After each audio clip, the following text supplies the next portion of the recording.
Welcome to Infertility and Me podcast, a show that amplifies diverse stories about the struggles of infertility and fertility in a safe space. Our goal is to normalize fertility stories that validate, give hope, and create a community where no one is left silently suffering. Welcome, friends, to Infertility and Me podcast. If this is your first time, my name is Monique. I'm a mom to my one and only, podcaster, as you can tell, and a serial entrepreneur. Thank you so much for being here. It has been quite a while since I've gotten behind the mic for the show and or produced a new episode. And so I just want to give you a quick update. So the reason there hasn't been any new episodes is because I have not been actively vetting for friends to come on the show. It is very difficult to tell your story when you're in the midst. And for sometimes it is difficult for people after they've either walked away and or gotten the bundle. And then life just gets busy. And so I haven't purposely been away from the show and producing new episodes, but I haven't had very many people reach out recently since January, since we were on the mic with Steven. And so I've just been kind of going with the flow of things and not been vetting and or pressing myself to find friends to share on the show. And recently I have had a few people reach out and wanted to come on the show. I leave it up to friends to schedule once I send them the link. And so not much has been happening. I haven't been purposely not producing episodes, but again, it's very difficult to get friends on the show who may still be in the midst of it. And even for those who have since walked away childless, not by choice or by circumstance, and or if they have walked away with a bundle and they just want to leave all this infertility stuff behind. But if you or someone you think may be willing to share, you can email me at infertilityandme@outlook.com. Okay, infertilityandme@outlook.com.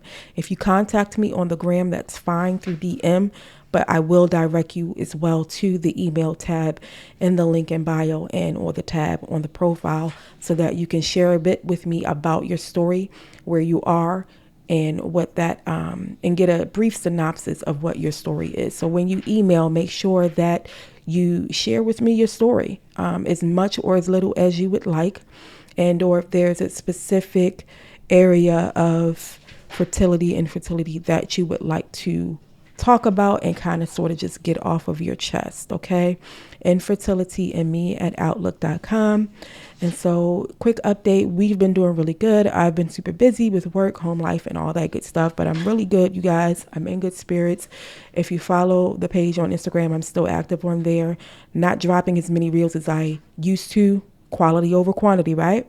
And then you can also just follow my personal page from there, mfarouk _ And so anyway, I just wanted to get behind the mic, say hello, check in, and just offer a word of wisdom and advice and healing today to you. We're in the middle of summer, halfway through it.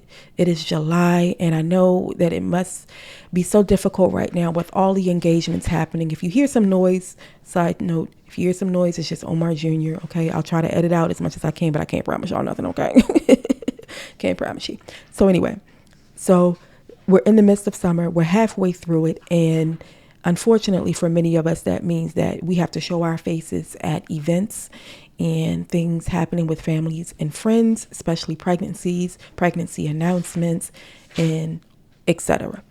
And so we have to navigate and move through this time. And holidays and summertime I vividly remember it being two of the hardest times when you're trying to conceive, because that is when everybody's actively getting together and wanting to be around each other more. And it's like a double whammy coming out of summertime and moving into the fall and the wintertime and the holiday seasons and all the things and the back to school and navigating that if you've suffered loss or you're at a standstill or you don't know quite where you're going to go, if you're running out of money, all the things, right? And then we're not even talking about the political landscape of things right now in our nation here in the US. And maybe you're having issues in your home place if you're out of the US or country. And so there's a ton going on in the world right now. There's a ton going on. And today we won't have a political conversation. I usually drop that kind of stuff on Instagram real quick if I have anything to say. But anywho, I'm holding space for you. And I'm sending you the love, the healing, the comfort that you may need at this time, navigating the rest of summer, moving into back to school time and all the holidays for the winter season and fall season. And I didn't know what I really wanted to say on the show other than just to check in with you and to let you know that if you've been dipping and dodging engagements this summer and get-togethers and birthday parties for your nieces and your nephews and your friends of a friend and family, it's all right. Even if they don't understand, it's okay. And maybe what this episode is truly about is creating the boundaries, sticking to your boundary, and not doing things that you don't have the capacity to do. And even in that, it could be detrimental to you emotionally, because then you never learn how to navigate these engagements if you never go to them. And so sometimes we do need to go to these engagements and to show up, because eventually what happens, right? Human nature, they're going to stop inviting you to shit, right?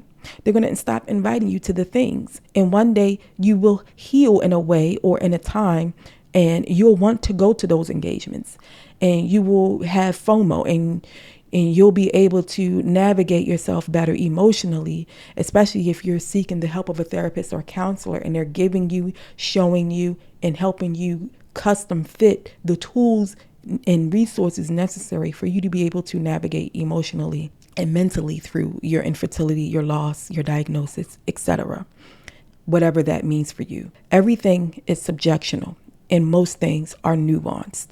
And so we have to kind of take things with a grain of salt and also apply them to our lives in the way that we need them, because everybody's story is different. Your story truly does matter, and your feelings deserve validation. And I say all of that to say that at some point cannot avoid everything. And we know if you've been through therapy that avoidance is not healthy. And so if you have been spending your summer in a shell away from those you love the most and avoiding the engagements to protect your mental and emotional well-being, that's okay. But at the same time, truly take a step back and truly look at yourself and ask yourself, how can I continue to love on the people that I love most, support them while also needing that support? And maybe that's a bullet point for your next therapy session that you could talk to with your specialist about how you want to move forward. I remember vividly here's the thing. I'll backtrack for a second. One thing that is for certain, two things that are for sure about trying to conceive and family building. It becomes so deeply ingrained in our everyday lives, whether we started treatment, whether we've moved on to various protocols or we're in the midst of the protocol.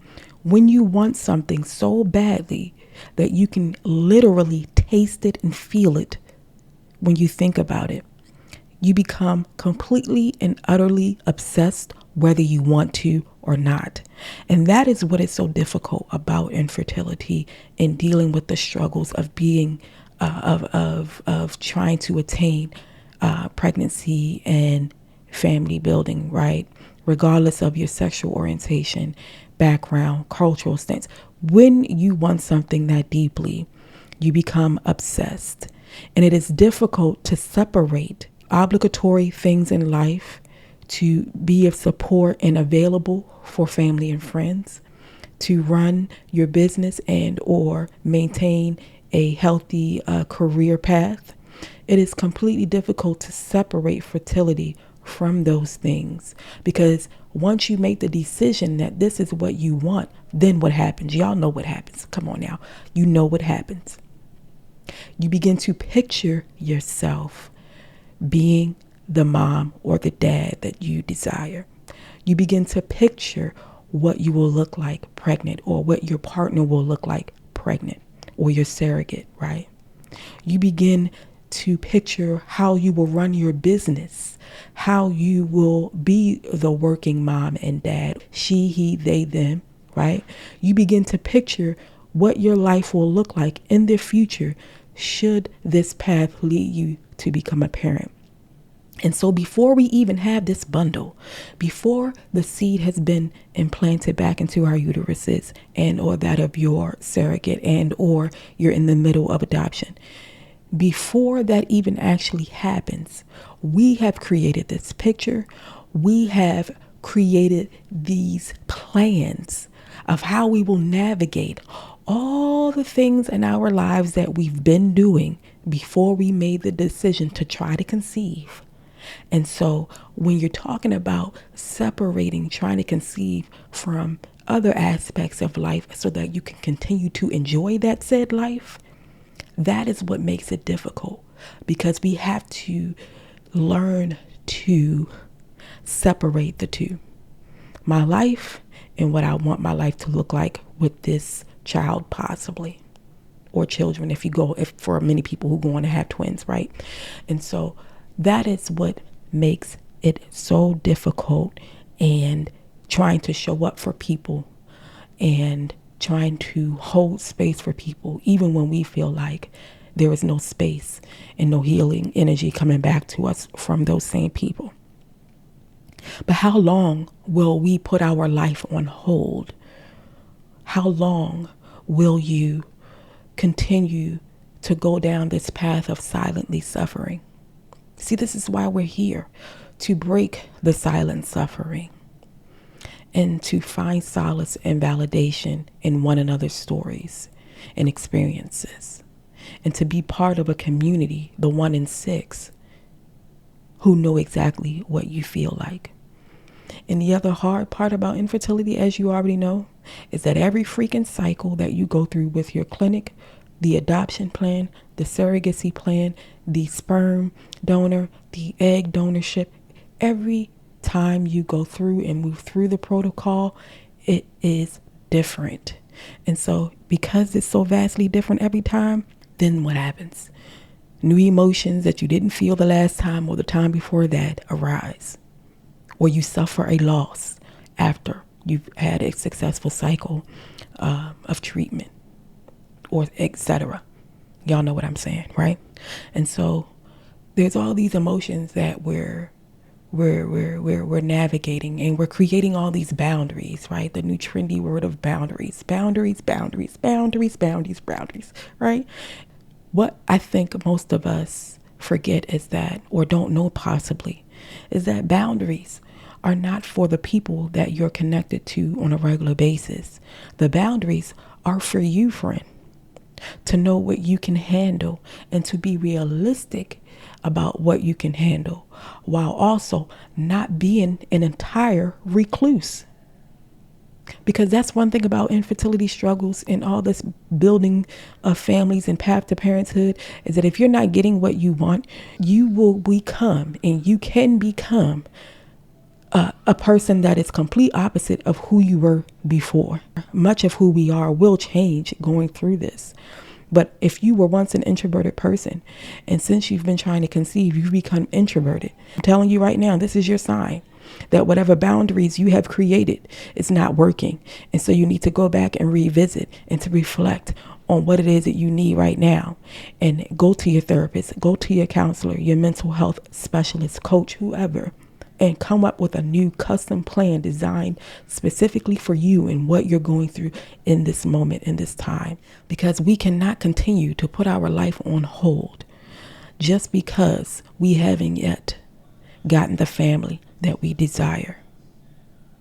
And so I encourage you to revisit your plan of boundaries and to look over it again and to make the adjustments, because holiday season is fastly approaching. And so all these lists of engagements that continually hit your email box and your text messages and your group chats, they're going to continue to come. And you can't always block all of them off. Some of them you're going to have to show up for. And I thought this episode was befitting, especially since we're right in the middle of summer. And maybe there's some engagements that are coming up that you've said no to, but that you can go back and say yes to. Live your life, friend.